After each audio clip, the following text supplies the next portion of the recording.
Ya, alhamdulillah saya hari ini bersama dengan manajemen PDAM dan juga para muspika Kecamatan Ingin Jaya melakukan pengecekan akhir pembuatan bendungan air di Lambaru, di mana yang selama ini sudah bocor, dan alhamdulillah ini sudah selesai dilaksanakan oleh Balai.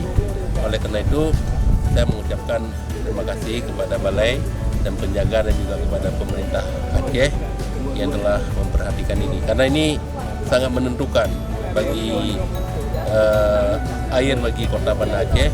Karena apabila air baku ini tidak tersedia dengan baik, tidak mencukupi ataupun sangat rendah, maka air yang dialirkan kepada masyarakat di sekitar Banda Aceh pun akan sangat berpengaruh, bisa menurun sampai 40%, 50% ya.